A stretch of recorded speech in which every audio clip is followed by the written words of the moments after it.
2020 সাল আজ শুক্রবার 9/11 মানুষের ইতিহাসে অত্যন্ত করুণ মর্মান্তিক একটি দিন যা চিহ্নিত হয়ে আছে 9/11 নামে। দিনটি কেমন ছিল, কি ঘটেছিল সেই 2 দশক আগে? তখনকার পরিস্থিতি মানুষকে চমকে দিয়েছিল, আতঙ্কিত করেছিল। কেন? 8:46 সকাল, তারপর 10:02। প্রায় 1 ঘন্টা ব্যাপী চলেছিল তাণ্ডব। আমরা কেউই বুঝতে পারিনি। আমেরিকাতে তো নয়, বাইরের জগতেও কেউ আঁচ করতে পারেনি। যুদ্ধের বাইরে কোনো বিশ্বযুদ্ধ নয়, কোনো হানাহানি নয়, কোনো আঁচও কেউ করতে পারেনি।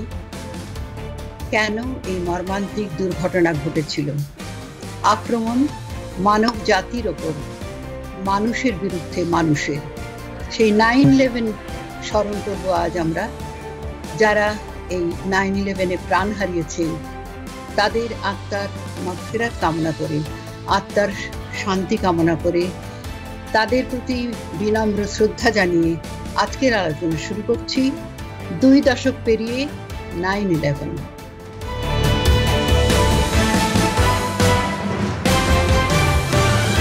নিউ ইয়র্কে এই আলোচনায় আমার সাথে যোগ দিচ্ছেন 3 জন। হুসনাইনা বেগম, সাংবাদিক।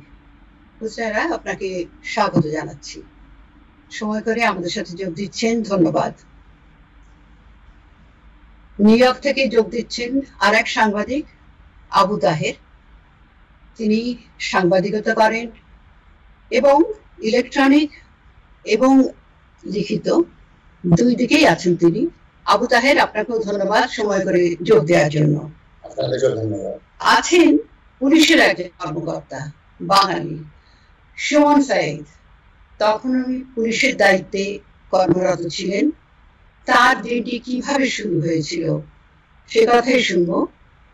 সুমন সাইদ, আপনাকে অনেক অনেক ধন্যবাদ ভয়েস অফ আমেরিকার আজকের এই আলোচনায় যোগ দেওয়ার জন্য। Thank you. হুসনাইনা বেগম, আপনি এসেছেন বেশ কয়েক বছর, হয়তো হয়ে গিয়েছিল 5-6 বছর। আপনি নিউ ইয়র্কে থাকেন। নিউ ইয়র্কে অভিবাসীর শহর বললে অত্যুক্তি হবে না, অভিবাসীর রাজ্য নিউ ইয়র্ক। সেখানে 9/11-এর সকালবেলায় চা বা কফির কাপে চুমুক দিতে দিতে হঠাৎ আকাশ ধোঁয়ায় ছেয়ে গেল। আপনার অভিজ্ঞতা জানতে চাই, হুসনাইনা বেগম। ধন্যবাদ রোকেয়া হায়দার আপা আপনাকে। আসলে সেই সময়ের সেই 9/11-এর কথাটি বলতে গিয়ে আমি যেমন দুঃখিত, আবেগ আপ্লুত, মর্মাহত হয়ে যাই, কারণ এই ধরনের ঘটনা মানব সভ্যতার ইতিহাসে সন্ত্রাসবাদের সবচেয়ে বর্বরতম হিংস্র হামলা ছিল এই 9/11। আমি প্রথমেই সেই আমার জানা মতে 2977 জন নিহত হয়েছিলেন, তাদের সবার প্রতি শ্রদ্ধা জানাচ্ছি। এবং সেখানে আমাদের বাঙালিরাও ছিলেন। সবার প্রতি, আসলে মানুষের প্রতি, মানবতার প্রতি যে এই হামলা অত্যন্ত মর্মান্তিক, এটা প্রকাশের ভাষা আমার নেই। সেই দিন ছিল মঙ্গলবার। আমরা একটু দেরি করে ঘুমে থেকে উঠেছি।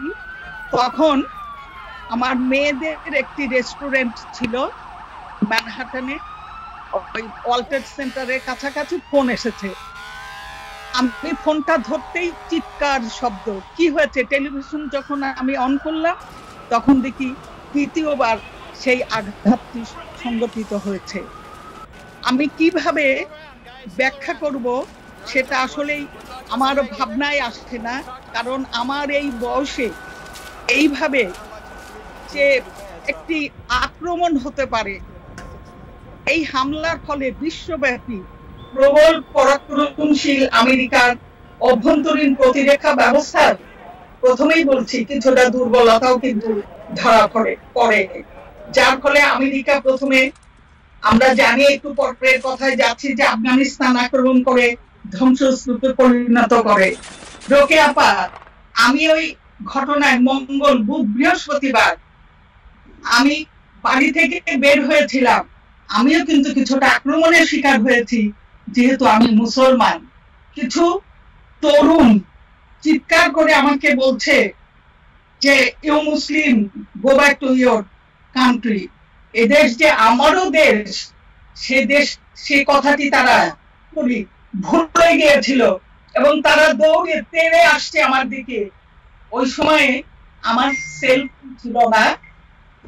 আমি তখন আত্মরক্ষার জন্য প্রাণ করে দৌড়ে ছুটে গিয়েছি, কিন্তু আমি জানি যে আসল ঘটনাটি কি। এই ঘটনা প্রতিরোধ করবার জন্য, এই ঘটনা থেকে শিক্ষা নেবার জন্য আমাদের কিন্তু সবাইকে সচেষ্ট হতে হবে, রিয়ালাইজ করতে হবে। এই কথাটি বুঝতে পেরেছি। আমেরিকা আসলে এই হামলার প্রতিশোধ নিতে আন্তর্জাতিক সন্ত্রাসবাদ নির্মূলে কঠোর ভূমিকা পালন করেছিল। আমি রোকেয়া আপা, মূল ঘটনাটি আমরা সবাই জানি।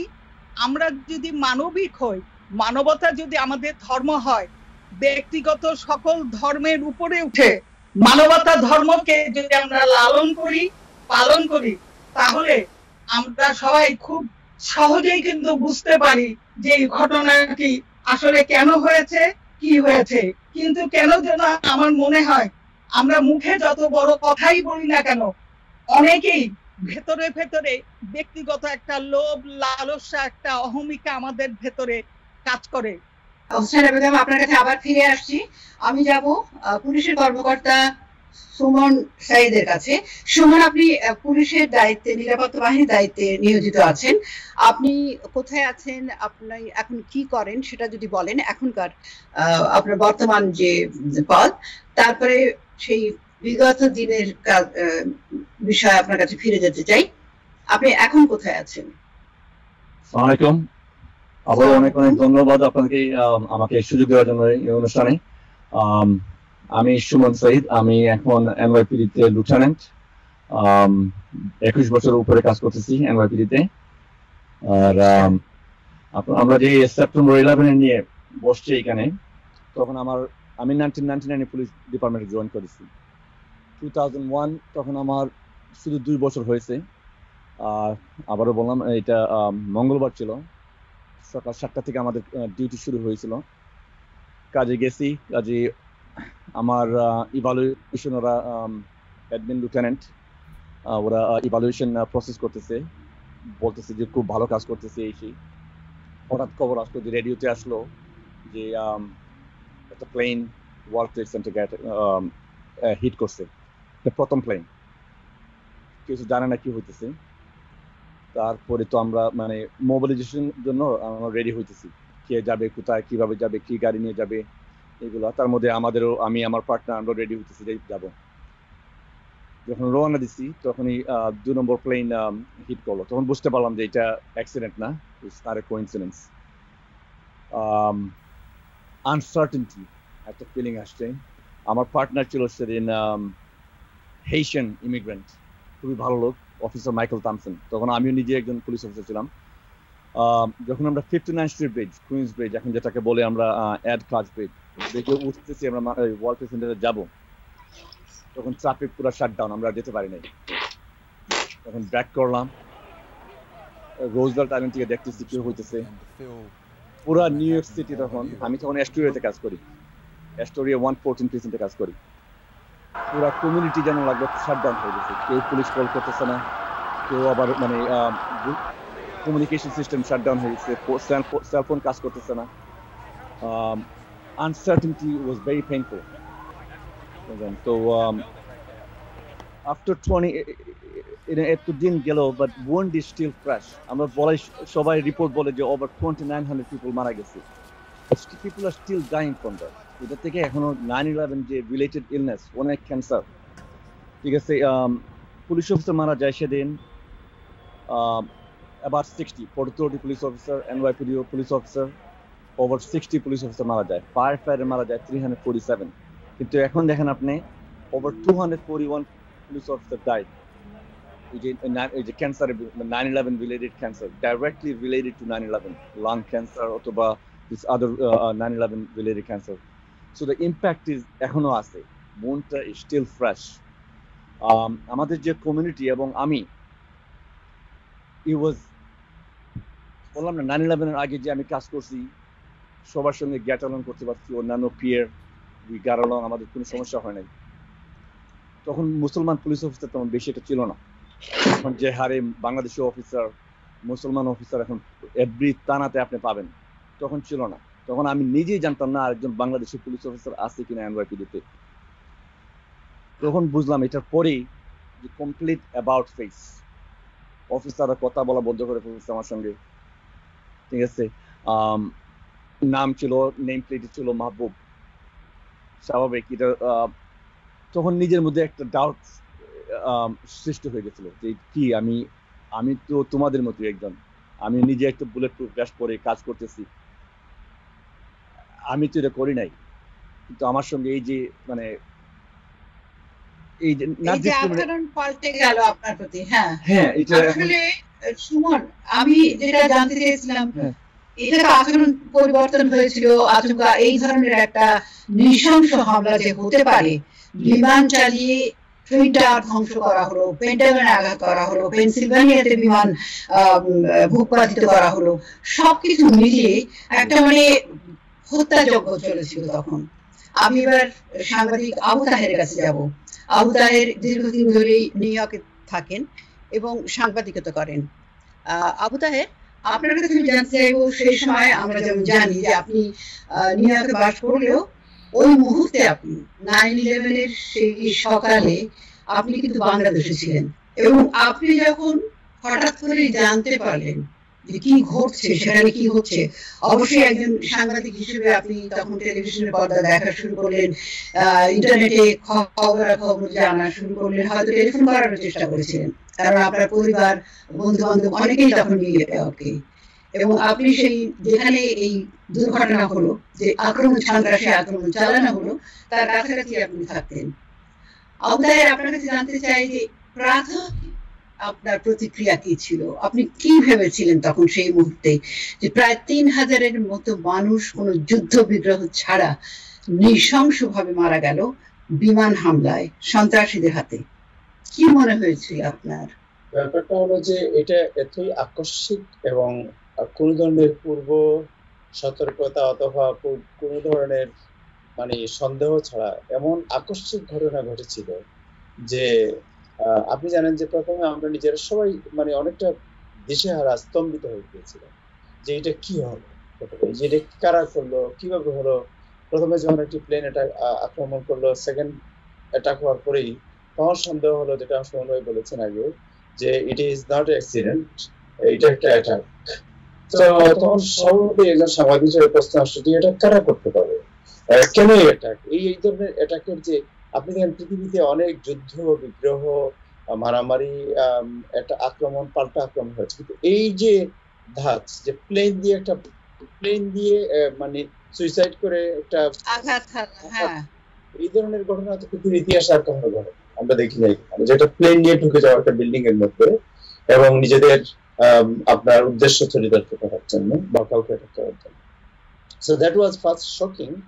এবং তখন যখন আমরা এটা দেখার পরে সবচেয়ে বেশি মনে হচ্ছিল, আমি তো বাংলাদেশে ছিলাম, বাংলাদেশ থেকে দেখে তখন সন্ধ্যা ছিল, এখানে সকাল, এখানে সন্ধ্যা, তো টেলিভিশনের সামনে থেকে উঠছিলাম না, এবং মনে হচ্ছিল যে সাথে সাথে যোগাযোগ করলাম এখানে যে কি হচ্ছে না হচ্ছে সবাই বলে, আমরা নিজেরাও অনেকেই তখন নিউ ইয়র্কে থেকেই বুঝতে পারছিল না যে কি হচ্ছে, মিডিয়াও অ্যাসেস করতে পারছিল না যে এরা কারা, হু দে আর, কারা এটা করলো, কেন, উদ্দেশ্য কি, কিছু বোঝা যাচ্ছে না।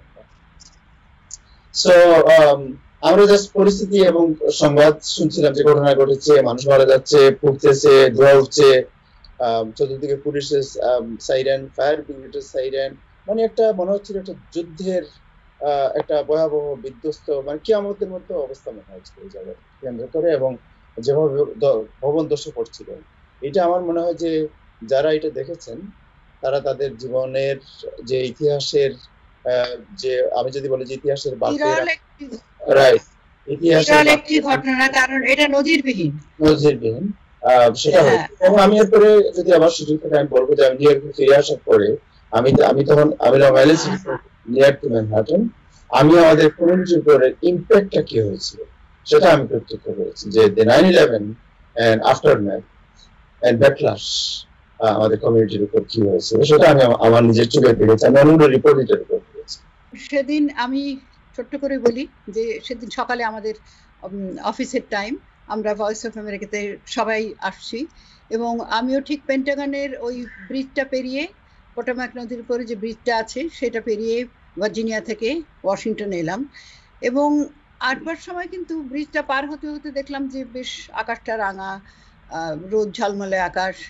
এবং তারপরে এসে অফিসে পৌঁছতে না পৌঁছতেই সেদিন সকালবেলায় শ্রদ্ধেয় কাফি খান তিনি খবর পড়ছিলেন, এবং তার খবর পড়ার কথা তিনি মানে অফিসে ঢোকার সঙ্গে সঙ্গেই, কারণ প্রথম আঘাত হানা হয়েছিল টুইন টাওয়ারে 8:46 মনে আছে।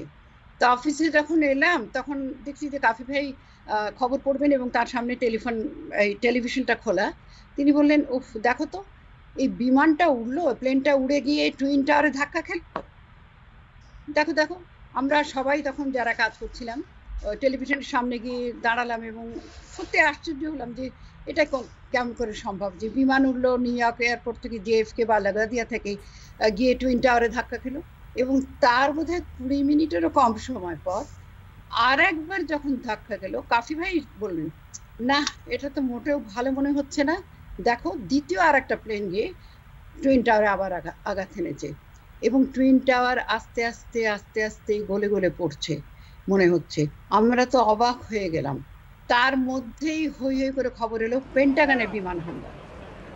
তখন বুঝলাম যে না, এটা কোনো স্বাভাবিক ঘটনা না, বিমান দুর্ঘটনা নয়, এটা কোনো হামলা, সন্ত্রাসী হামলা বা যাই হোক, কারা করছে কে করছে কেউ জানে না। সঙ্গে সঙ্গেই প্রেসিডেন্ট বুশকে সরিয়ে নেওয়া হলো অন্য জায়গায়, হোয়াইট হাউসের সবচেয়ে মানে কঠোর নিরাপত্তা বেষ্টনী দিয়ে তাকে সরানো হলো সেখান থেকে। চারিদিকে একটা মানে ভয়েস অফ আমেরিকার মধ্যে আমরা যেহেতু আমাদের স্টুডিওর সদর দপ্তরে ছিলাম, আমরা বলতে পারবো না যে কি আতঙ্ক সৃষ্টি হলো। এবং তারপর 1 ঘন্টার মধ্যে, যেমনটি বললাম যে 8:46 থেকে 10:02 মধ্যে চারটি বিমানের এই হামলার খবর আমরা পেলাম। খবর আসতে লাগলো ধীরে ধীরে, কিন্তু তখন আমাদের মনে হলো যে প্রায় 3000-এর মতো মানুষ, তখনও তো সঠিক কোনো পরিসংখ্যান আমরা দেখিনি, আসেনি, যে এত মানুষ একসঙ্গে বিমান আক্রমণ করে কারা করলো, কেন করলো, কেমন ভাবে এটা সংঘটিত হলো। এটা তো সঙ্গে সঙ্গে বিমান উড়িয়ে গিয়ে ধাক্কা খায়নি, এটা বেশ কিছুদিনের পরিকল্পনা ছিল। তারপর তো আমরা সবই জানি ঘটনা। বিশ্ব পটভূমি পাল্টে গেছে, যুক্তরাষ্ট্রের দৃষ্টিভঙ্গি, পররাষ্ট্রনীতি পাল্টে যায়নি শুধু, সারা বিশ্বের পররাষ্ট্রনীতি এবং মানুষের বিবেক বুদ্ধি যেমন হতবুদ্ধি হয়েছে, তার সঙ্গে সঙ্গে তাদের মত, তাদের দিক নির্দেশনা সবই পাল্টে গেছে। সন্ত্রাসী শব্দটি বারবার উচ্চারিত হয়েছে। যাই হোক, পরবর্তীতে অভিবাসীর এই দেশ আমেরিকায় পট পরিবর্তন হয়েছে অনেক। সুমন সাইদ, আমি আপনার কাছে ফিরে আসছি। আপনি পুলিশ বিভাগে কাজ করেন, এখন এই 2 দশক পেরিয়ে আপনার কর্মস্থলে এই পরিবর্তিত অবস্থাটা আপনি এখন কিভাবে অনুভব করছেন, খুব সংক্ষেপে বলবেন। সুমন। হ্যাঁ, অবশ্যই একটা চ্যালেঞ্জিং সময় ছিল। নিজেকে প্রুভ করতে হয়েছে যে আমি ওদের মতো এখন মানে মুভিং ফরওয়ার্ড। এবং এখন যে ডিপার্টমেন্ট অনেক চেঞ্জ হয়েছে, কমিউনিটি জিনিসটা অ্যাকসেপ্ট করতেছে, মিডিয়া অবভিয়াসলি বোথ সাইড আছে, যেটা অনেক আছে যে ভ্যালেন্টলি ইগনোরেন্টলি মুসলমানদেরকে কি করে ব্লেম করে, but then there are fair medias too. Internet অনেক হেল্প করছে, কারণ অনেক মুসলমানরা কিন্তু they were victims too, not only শুধু America. 9/11 had impact on 78 countries. Citizens of 78 countries died on World Trade Center, Pentagon, and Washington D.C. So it was not only America; it was a worldwide. Worldwide impact chilo. But overall, the community struggle করছে, ইট ওয়াজ challenging আমাদের কমিউনিটির জন্য, police ডিপার্টমেন্টের জন্য challenge ছিল। President Bush, mayor Giuliani, ওদের জন্য it was not an easy task. তো আমি যেটা মনে করি পিপল মানে যেভাবেই কম্প্রোমাইজ মানে ওরা অনেক গেছে ফেইথে to reach for consultation. Humanity, I think আমি যেটা দেখছি যে আমাদের best of humanity prevailed after 9/11। হ্যাঁ, অবশ্যই স্ক্যাটার্ড খারাপ মানে কয়েকটা ইনসিডেন্ট ছিল, hate crime ছিল, we had numerous hate crime, 600 hate crime মুসলমানদের বিরুদ্ধে nationwide, but overall I think আমি মনে করেছি যে the better side of humanity was displayed after 9/11। আর এখন যে হারে আমরা চলতেছি, it was a proof that even though এরকম একটা অ্যাটাকের পরেও আমরা এই দেশে as a citizens আমরা অনেক মানে ওয়েল কন্ট্রিবিউশন করতে পারি। সুযোগ সুবিধা। আচ্ছা, ধন্যবাদ সুমন। আমি হোসনা বেগম আপনার কাছে ফিরে আসছি। সবশেষে সংক্ষেপে বলুন, 2 দশক পেরিয়ে এখন আপনাদের কাজের, আপনি একজন সাংবাদিক, আপনি সাংবাদিকতা করেন, বিভিন্ন জায়গায় যান, বিভিন্ন জনের সাথে আপনার সাক্ষাৎ হয়, এই পরিবর্তিত পরিস্থিতি কি প্রভাব ফেলেছে যুক্তরাষ্ট্রের উপর, আপনার কাজের উপর? আরো ধন্যবাদ আপা আপনাকে।